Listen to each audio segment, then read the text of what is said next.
veux parler des 4 piliers, juste des 4 piliers.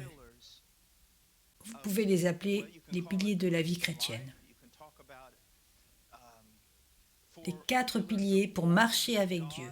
4 piliers pour être encouragé, 4 piliers menant à l'obéissance. Je me fiche comment vous allez les appeler, mais voici 4 choses que je veux vous donner. La connaissance de la vérité, c'est la première. La connaissance de la vérité. Et nous allons les parcourir séparément. Mais la connaissance de la vérité est le début. Vous connaîtrez la vérité. Surtout dans les Écritures, sur chaque aspect de la vie chrétienne. Il est important de connaître la vérité. Vous devez connaître la vérité et être capable de discerner la différence entre la vérité et un mensonge. C'est essentiel. Et c'est le premier pilier, le premier fondement, la connaissance de la vérité. Appréhender par la foi. Il ne suffit pas de connaître ces choses, mais de les croire réellement, afin que bien qu'elles soient invisibles, elles soient encore plus grandes. Elles peuvent devenir des réalités encore plus grandes que ce que vous voyez. Donc c'est la connaissance de la vérité. Et alors c'est vous qui croyez cette vérité comme opposée à la croyance d'un mensonge. La connaissance de la vérité, la foi en ce qui est vrai, croire ce qui est vrai. Et cela, dans la vie chrétienne, mènera toujours à la joie. Plus vous appréhendez la vérité sur qui est Dieu, sur ce que Dieu a décrété, sur ce que Dieu a fait et ce que Dieu fera, et avec chacun d'entre eux, je pourrai le terminer pour vous, pour vous, pour vous. Plus vous le saisissez et le croyez, plus votre joie est grande. Votre joie, et je ne peux en aucune façon souligner l'importance de la joie. Je pense que c'est la chose qui dynamise le chrétien. La joie. Et puis le dernier pilier est l'obéissance. Maintenant, je vais en parler plus tard, mais je veux que vous réalisiez quelque chose. La joie vient avant l'obéissance, plutôt qu'après. Et si vous ne comprenez pas que vous allez vraiment foirer toutes vos journées, la joie n'est pas le résultat de l'obéissance. La joie est le résultat de ce que Dieu a fait. Alors maintenant, votre joie est fixée sur une source fixe et stable. Quand votre joie est basée sur votre performance, ça va être de haut en bas, comme le vent. En bas, comme la mer, déchaînée, double esprit, mutable, changeant, constamment. Vous voyez cela? Maintenant, nous allons regarder chacun de ceux-ci, chacun de ces piliers. Et il y en a 4, à nouveau. La connaissance de la vérité, la foi en la vérité, menant à la joie, qui mène à l'obéissance. Allons tout d'abord connaître la connaissance. La connaissance de quoi? Quand vous et moi, nous voulons l'utiliser, vous pouvez l'utiliser comme modèle que je fais pour lire les Écritures. Quand je lis les Écritures, qu'est-ce que je cherche principalement? Bien, laissez-moi m'éloigner un peu. C'est ce que je recherche principalement quand je lis les Écritures. Qui est Dieu? Qui est Dieu? C'est ma question numéro 1. Quand je lis n'importe quel passage de l'Écriture, qu'est-ce que ça me dit à propos de Dieu? Qu'est-ce que cela me dit non seulement sur Dieu, mais sur Dieu pour moi? Oui. Et puis, qu'est-ce que cela me dit sur ce que Dieu a décrété pour moi? Qu'est-ce qu'il a décrété sur moi, à propos de ma vie? Qu'est-ce que Dieu a fait? Qu'est-ce qu'il a fait? Dans l'histoire, dans le monde, dans l'Évangile, qu'a-t-il fait pour moi aussi? Et enfin, que va-t-il faire? Mais maintenant, regardons simplement, à savoir qui est Dieu. C'est la première chose que je recherche quand j'étudie les Écritures. Qu'est-ce que cela me dit à propos de Dieu?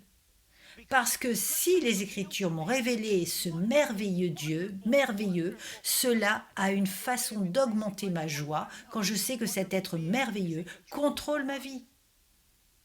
Ainsi parle l'Éternel, que le sage ne se glorifie pas de sa sagesse, que le fort ne se glorifie pas de sa force, que le riche ne se glorifie pas de sa richesse, mais que celui qui veut se glorifie d'avoir de l'intelligence et de me connaître, de savoir que je suis l'Éternel qui exerce la bonté, le droit et la justice sur la terre. Car c'est à cela que je prends plaisir, dit l'Éternel. Maintenant, Saint, j'ai assez parlé et assez entendu pour savoir que souvent, lorsque vous étudiez les attributs de Dieu, ce n'est pas un encouragement pour vous, parce que vous étudiez les attributs moraux de Dieu sans le faire à la lumière de l'Évangile.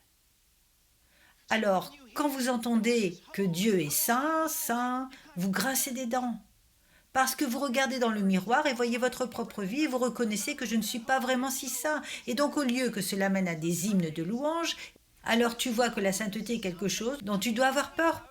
Pourquoi? Parce que tu vois la réalité de ton péché, mais tu ne regardes pas à l'Évangile. La sainteté maintenant pour vous est merveilleuse.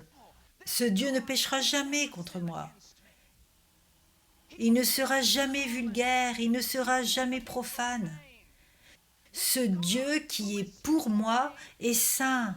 Et puis vous entendez parler de justice. Il fait tout de manière juste. Il ne fait de mal en rien. Maintenant, si je le vois en dehors de l'Évangile, la seule chose que je peux voir est le jugement. Mais si je le vois avec l'Évangile, je dis ceci, si Dieu est pour moi, qui peut être contre moi? Si Dieu, non pas 25% pour moi, pas 75% pour moi, pas 99% pour moi, ce Dieu saint, juste, est à 100% pour moi, et à 100% de sa sainteté, et à 100% de sa droiture, et à 100% de sa justice, et pour moi. C'est de mon côté. Voyez-vous cela? Ce n'est plus contre moi. Et donc, si je regarde qui est Dieu à la lumière de l'Évangile, alors toutes ces choses qui, quand j'étais un pécheur, étaient une terreur pour moi, elles sont maintenant une joie. Alors voyez maintenant, à la lumière de l'Évangile, je ne me cache pas de la Bible. Je ne m'assieds pas là et pars, on ne me dit pas qu'il est saint, ça me fait peur, ça ne me fait plus peur. Pas du tout. C'est merveilleux. Dis-moi en plus, dis-moi en plus, dis-moi en plus, s'il te plaît. Parce que ce Dieu qui est saint et juste et tout le reste est pour moi. Vous voyez cela? Maintenant, quoi d'autre? Non seulement il est Dieu, qu'est-ce que Dieu a décrété? Qu'est-ce qu'il a décrété? Je veux dire avant la fondation du monde. Qu'a-t-il écrit à propos de ce qu'il va faire de vous? C'est incroyable. Chaque fois que vous entendez le mot prescience, réalisez qu'il a aussi en lui la souveraineté de Dieu. Mais il y a aussi cette idée de son plan, qui n'est pas quelque chose qui vient de jeter ensemble. C'est si nous pouvons dire une telle chose que cela a pris toute la force de toutes ses facultés mentales, c'est qu'il y a pensé. Non seulement il vous a choisi avant la fondation du monde, il a établi un plan de ce qu'il allait faire de vous. Juste, regardez une minute. La création, Romains 8, 21. La création elle-même sera également libérée de son esclavage à la corruption, dans la liberté de la gloire des enfants de Dieu. Dans la liberté de la gloire des enfants de Dieu. Pensez à cela. Tout dans la création gémit et gémit avec mes os. Tout dans la création qui vieillit et se déchire et se brise et est ruiné et est sale, tout va être libéré. Il a décrété non seulement qu'il soit libéré, mais remis aux enfants de Dieu. C'est assez pour me rendre très heureux. La connaissance de Dieu de manière la plus complète possible. La connaissance de sa création, la connaissance de tout. Je suis toujours en colère contre ces patriarches qui vivent 900 ans. Je vais à Dieu. Pourquoi je ne peux pas vivre 900 ans après tout? Je veux vraiment connaître la physique, je veux étudier ces autres choses aussi. Il y a tellement de choses dans la vie que je veux savoir. Je ne peux pas savoir qu'un jour tout cela va être libéré de la corruption. Et je vais m'y prélasser en cherchant la gloire de Dieu sous chaque pierre parfaite. Il poursuit, non seulement en ce qu'il a décrété pour la création, mais ce qui est décrété pour le peuple de Dieu, pour vous. Je sais que vous regardez dans le miroir de la parole de Dieu. Et parfois, vous êtes même dégoûté de vous-même. Un minimum. Je le suis aussi. Aucun espoir n'apporte aucune joie, cela n'apporte aucune joie, juste en me regardant dans le miroir. Écoutez ce qu'il dit, car je connais les projets que j'ai formés pour vous, dit le Seigneur. Prévois le bien-être et non la calamité pour vous donner un avenir et une espérance. J'espère, oui, je sais que cela a été dit à Israël par Jérémie et cela avait à voir avec ceux en exil, mais cela s'applique à nous, cela s'applique à tout le peuple de Dieu. C'est ce qu'il a décrété. Vous voyez, toute l'idée est qu'il obtienne la gloire et qu'il prend quelque chose comme vous étiez. Quelque chose comme si j'étais rejeté, réprouvé, faux dans absolument tout. Et il prend cela et par lui-même, il le rend glorieux. Vous êtes un destinataire. S'il y a une chose qui sera écrite sur nos fronts pendant toute l'éternité, ce sera le destinataire. De la grâce, de la grâce. Donc nous regardons ce qu'il est, qui il est, nous regardons ce qu'il a décrété, nous regardons ce qu'il a fait. Pourquoi? Lisons-nous l'Ancien Testament pour voir ce qu'il a fait dans l'histoire. Écoutez ce que Paul dit dans Romains 15, au verset 4. Tout ce qui a été écrit dans les temps anciens a été écrit pour notre instruction, afin que grâce à la persévérance et à l'encouragement des Écritures, nous puissions espérer que la plupart des gens lisent les Écritures en s'éloignant, en pensant qu'ils sont en échec. Ils devraient s'en aller en pensant, oui, mais Dieu est un plus grand sauveur. Il l'a prouvé à chaque fois, et à chaque fois, et à chaque fois, et à chaque fois. Il n'a jamais échoué, et donc, même quand mon péché est signalé, même si la tristesse peut être pour un deuil, pour une soirée, le soleil se lève parce que je sais qui il est, je sais qui il est. Vous pouvez, sauf si vous êtes un légaliste pharisien bien pensant, vous ne pouvez jamais avoir de joie en regardant votre propre reflet dans le miroir. À moins que vous ne soyez trompé. Vous avez de la joie en regardant dans les Écritures pour trouver Dieu. Découvrez à quel point il est merveilleux à travers l'histoire. Voyez les grands pécheurs qu'il a sauvés tout au long de l'histoire. Voyez-vous cela? Et c'est là que la joie vient. De qui il est? Quel est le credo? Et ce qu'il a fait. Dans l'Évangile, dans l'histoire, dans l'Évangile, mais aussi en vous, en vous. Parfois, les croyants, nous nous trompons vraiment parce que nous regardons chez d'autres croyants et nous pouvons voir qu'ils ont vraiment des fruits. Ils sont vraiment croyants et nous ne reconnaissons pas à quel point Dieu les a changés. Quel chef-d'œuvre ils sont vraiment par rapport à ce qu'ils étaient. Écoutez, Romains 5, 1 devrait suffire à nous faire danser. Donc, ayant été justifiés par la foi, nous avons la paix avec Dieu par notre Seigneur Jésus-Christ. Paix temporaire La paix dépend de quelques performances? Non, pas de paix. La paix, la paix, la paix éternelle, la paix immuable, la paix d'alliance. Celui qui ne ment pas vous a promis la paix pour toujours, la paix toujours, la paix maintenant. Vous êtes justifié, vous avez été légalement déclaré en accord avec lui. Vous avez parfaitement raison de vous tenir devant lui, même dans votre corps glorifié. Au ciel, vous ne serez pas plus en accord avec lui que vous ne l'êtes maintenant. Et vous devez marcher dans ce qui est invisible. Marcher dans le monde. Vous parlez de tous les chrétiens superficiels et des églises superficielles et de la façon dont ils ont une mauvaise opinion de la sainteté de Dieu et une mauvaise opinion de la justice de Dieu. Laissez-moi vous poser une question. Avez-vous une mauvaise opinion de l'amour de Dieu? Parce que si vous êtes condamné en tant que croyant, si votre vie est basée sur votre performance et votre joie est basée sur ce que vous faites, devinez ce que vous avez, une mauvaise opinion de Dieu. Vous avez une mauvaise opinion de Dieu. Ce n'est pas seulement en ce qui concerne la sainteté ou la droiture, c'est en ce qui concerne son amour. Maintenant, continuons. Non seulement qui est Dieu, ce que Dieu a décrété, ce que Dieu a fait dans l'histoire, dans l'Évangile et en vous, mais Dieu fera ce que Dieu fera. C'est quelque chose qu'en tant que chrétien, je suis depuis de nombreuses années, sur 30 ans.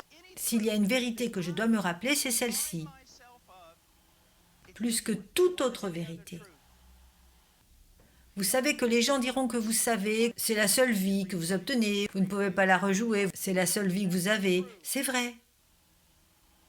Mais ce n'est pas aussi bon que ce qu'ils obtiennent. Qu'est-ce que nous attendons pour nous? La future grâce, 1 Corinthiens 2, 9, les choses que je n'ai pas vues et que l'oreille n'a pas entendues et qui ne sont pas entrées dans le cœur de l'homme, tout ce que Dieu a préparé d'avance pour ceux qui l'aiment. Et ne faites pas, n'osez pas, parce que je descendrai là-bas et je te fouetterai. Ne dis pas, ah, il y a la clé pour ceux qui l'aiment. Et je ne l'aime pas parfaitement. Vas-tu juste arrêter cela? Arrêtez cela, arrêtez de faire cela.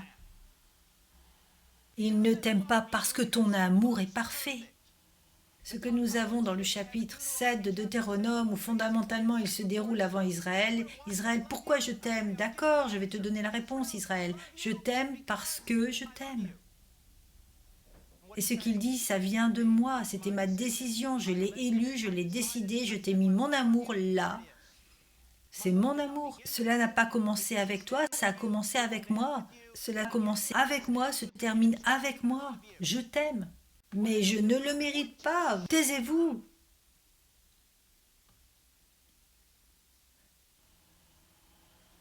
Imaginez si quelqu'un avait mauvaise presse, un milliardaire avait mauvaise presse, qu'il n'était pas charitable et donc il vous choisit juste et dit « Je vais vous utiliser dans un but spécial.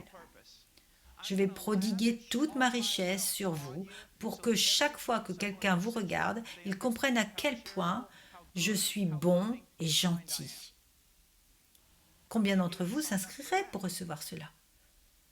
Dieu l'a fait. Permettez-moi de dire,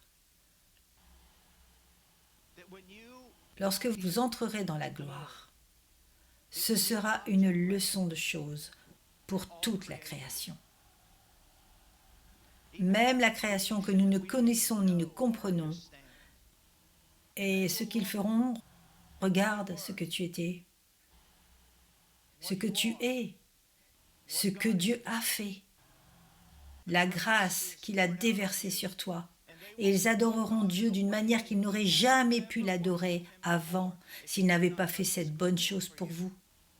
Mais alors ça ne marche pas. Je ne m'arrêterai pas là si nous pouvions dire qu'il y a une chronologie où jour après jour au ciel, si nous pouvions dire une telle chose pour que notre esprit puisse la comprendre chaque jour, Dieu augmenterait la grâce qu'il vous prodigue de plus en plus chaque jour, afin que chaque jour toute la création vous regarde et aussi toute la création vous regardera et aura une plus grande vision de la façon dont Dieu est et l'adorera dans une plus grande mesure. C'est un grand avenir. C'est absolument merveilleux. C'est merveilleux. Parfois, quand je travaille sur un livre sur l'évangile et je viens au bureau et ils diront qu'est-ce que tu as étudié hier? Il est merveilleux. Il est merveilleux. Peu importe la langue que je connais, il n'y a pas de mots, je ne peux pas, ça me rend tellement fou. Ce qui vous attend est si merveilleux. Celui qui vous attend est. Son nom est merveilleux.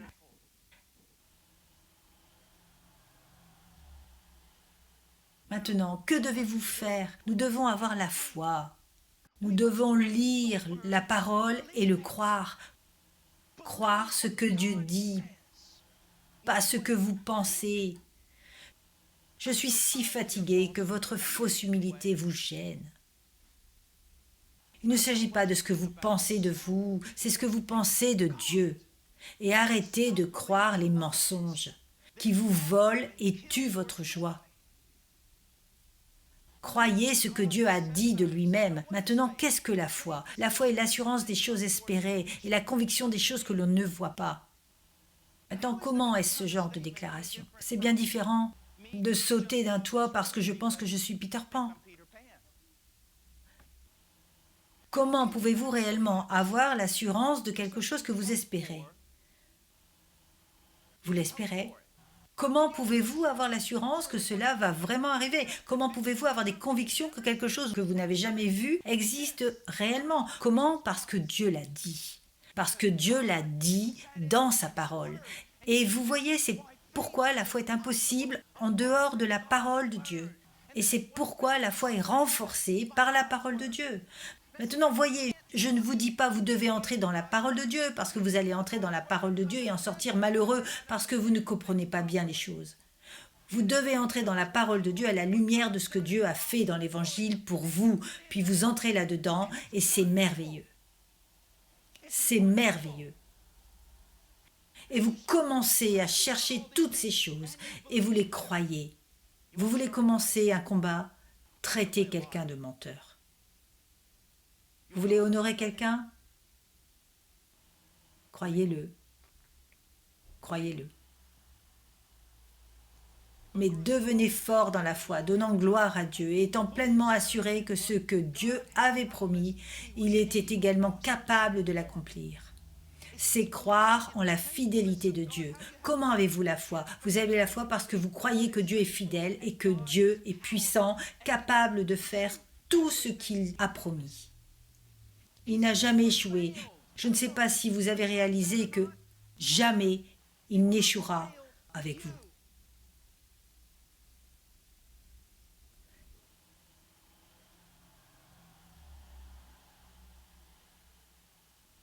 Quelque chose qui a été dit par Martin Lloyd-Jones, a été dit par de nombreux conseillers, a été dit par de nombreux pasteurs. C'est que vous devez prêcher les Écritures à votre cœur et arrêtez de laisser votre cœur vous prêcher. Vous devez prêcher les Écritures à votre esprit et arrêtez de laisser les vaines pensées de votre esprit vous prêcher. Vous avez juste besoin de l'arrêter. Comment Satan tue? Il ne court pas avec une machette. Il ment. C'est comme cela qu'il a tué Adam et Ève. Et tous les autres qu'il n'a jamais tués. Il ment. Comment vous marchez avec joie? Vous croyez ce que Dieu a dit et pas ce que l'ennemi a dit. Vous le croyez. Vous le croyez et vous renouvelez votre esprit dans la parole de Dieu. À un tel degré que ce que Dieu dit devient une plus grande réalité pour vous que ce que vous voyez dans le miroir ou ce que vous voyez autour de vous.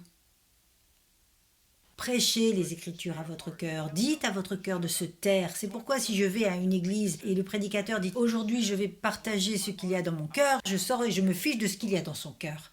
Je ne veux pas savoir ce qu'il y a dans son cœur. Je veux savoir ce que Dieu a dit. Maintenant, la joie. La joie. D'où vient la joie? La plupart des gens à qui je parle, qu'ils l'admettent ou non, leur joie vient de leur performance et c'est pourquoi leur joie n'est jamais forte, à moins qu'ils ne soient trompés d'autosatisfaction et de pharisaïsme.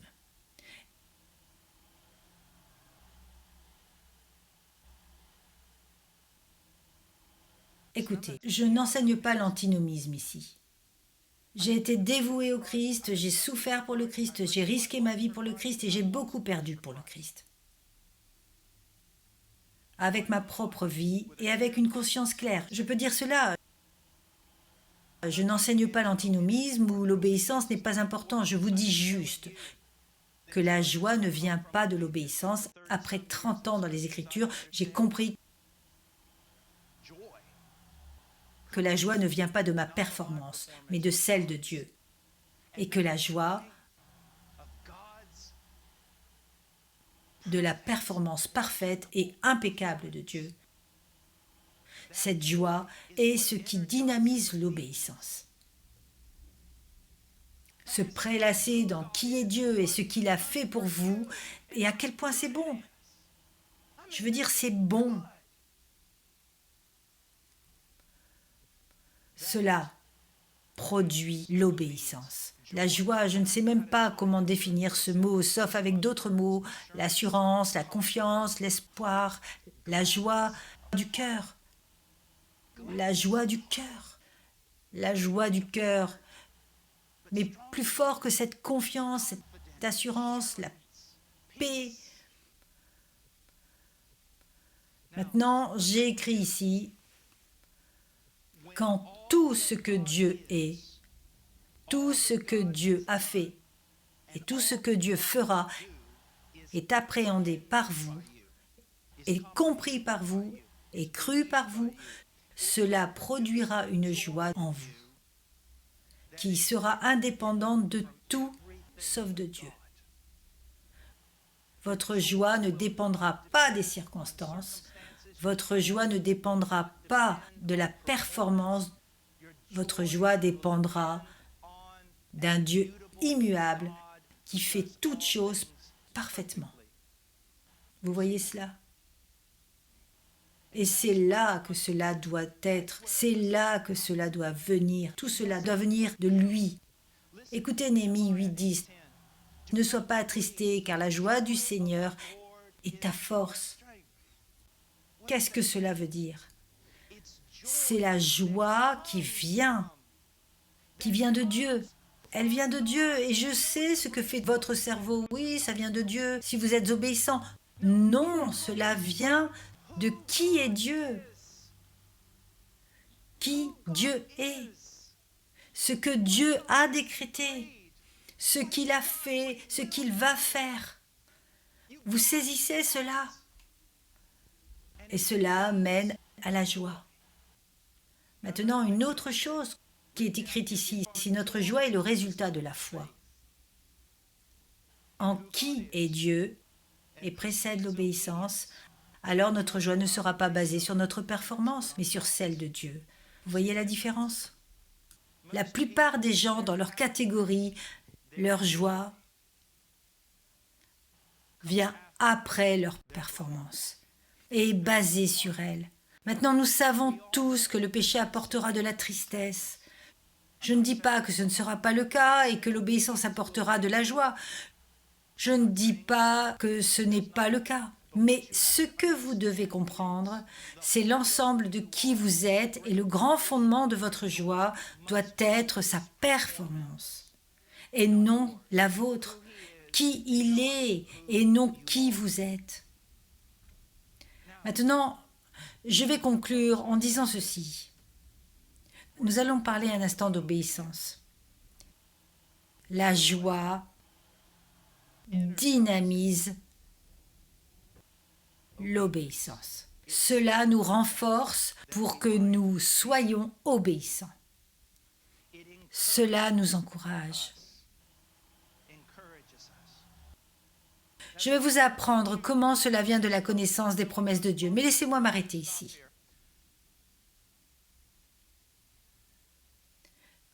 J'étais dans un endroit qui avait Internet. L'année dernière, et il y a 2 ans, j'avais la télé et il y avait Joel Osteen. Et j'ai écouté son sermon. Et j'étais très convaincue. Laissez cela couler un instant.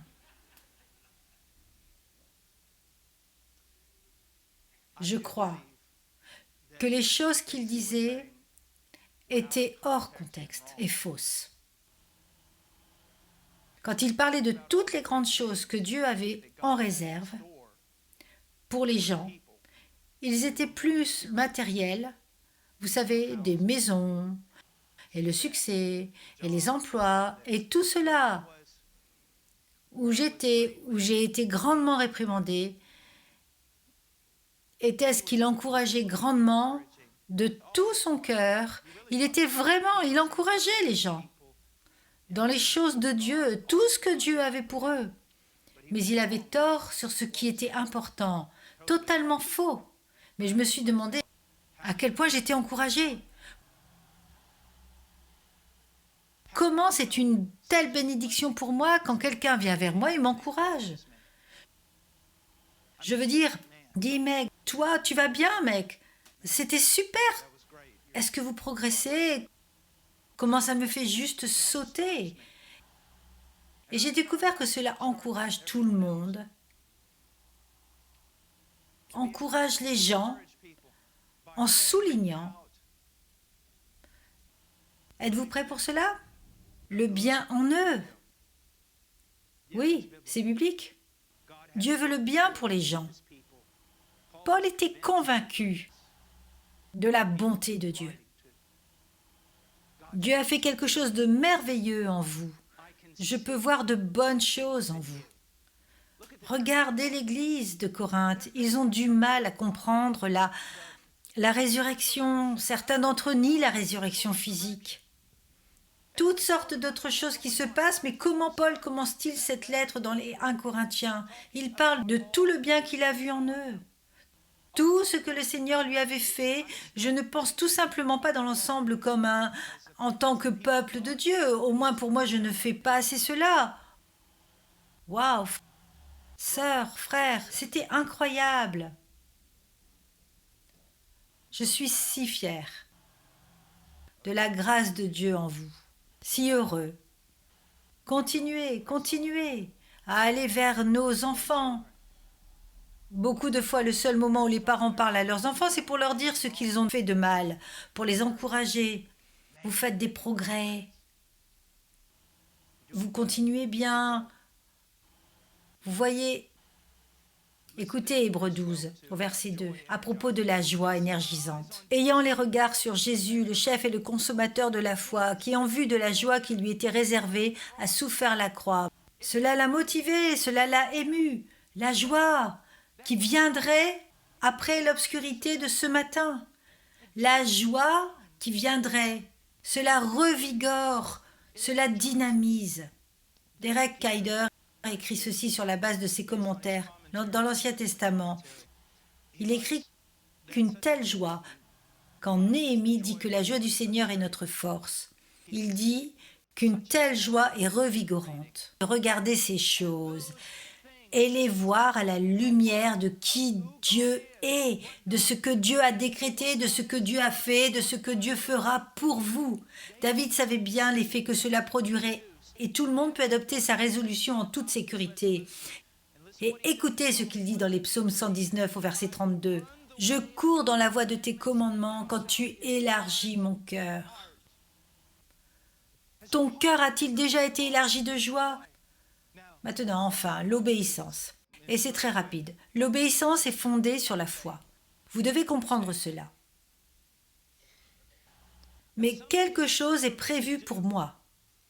Et c'est quelque chose qui va peut-être à l'encontre du monde, qui va à contre-courant, qui va à l'encontre de ma personnalité. Et les Écritures disent de faire ceci. Et le diable dans le monde dit « Ne fais pas ceci, mais fais cela ». Vous ne pouvez pas séparer l'obéissance de la foi. Réalisez-vous cela? De quelle manière? L'obéissance se produit parce que je crois que Dieu a raison, que ce qu'il me dit est vrai et que c'est le meilleur pour moi. Alors que si je le crois, c'est un mensonge. Voyez-vous cela? C'est donc par la foi, je le fais parce que je le crois, parce que je crois que Dieu dit la vérité. L'obéissance commence par ne pas douter de Dieu, ne pas douter de ce que Dieu dit. Autre chose, L'obéissance est dynamisée par la joie. J'ai déjà dit cela. Quand mon cœur est joyeux, vraiment joyeux, vous ne pouvez pas me contenir. Je suis prêt à aller combattre l'enfer avec un pistolet à eau, prêt à tout faire.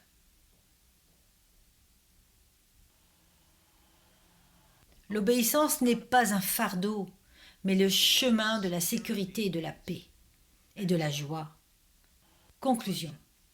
Quelle est la source de cette connaissance et de cette foi qui mène à la joie et dynamise l'obéissance? Quelle en est la source? Maintenant, si vous vous attendez à quelque chose de magique ici, vous n'allez pas la trouver. Numéro 1, renouveler notre esprit dans la parole. Et la parole est la seule source de cette vraie connaissance. Mais entrer dans la parole n'est pas juste une feuille de route vers la vie. Ce sont des principes sur lesquels vous pouvez construire une certaine sécurité.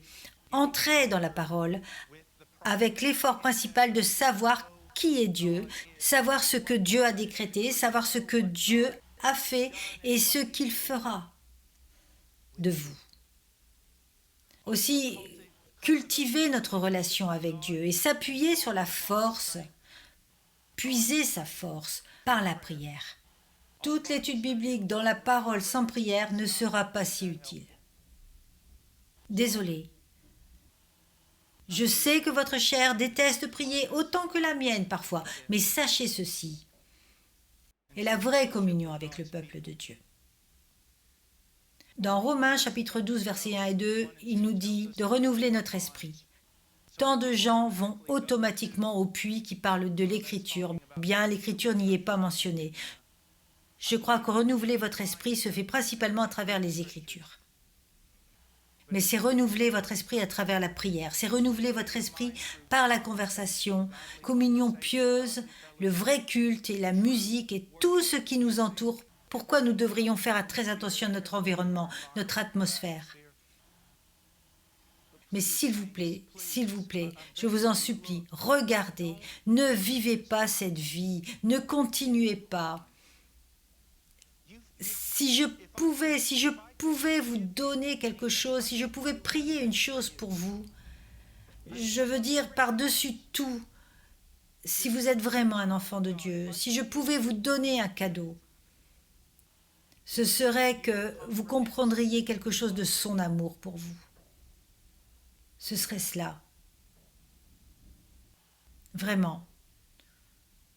Je suis fatiguée de voir fatiguée, je suis fatiguée de me voir fatiguée. Si vous pouvez, je veux dire, si vous saisissez juste cette chose,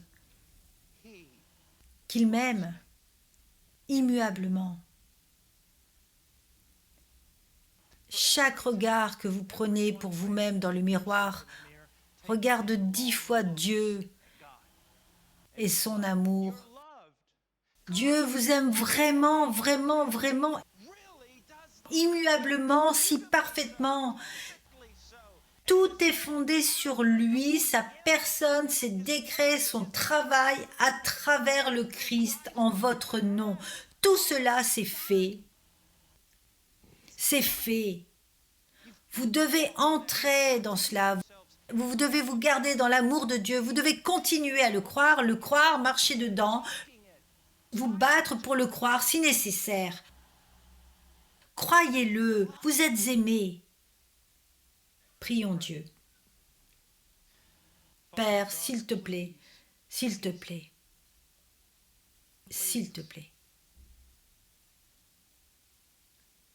Brise, Seigneur, chaque mur, que nous ayons tous une emprise plus grande et plus ferme sur ton amour, ton alliance royale établie, au nom de Jésus.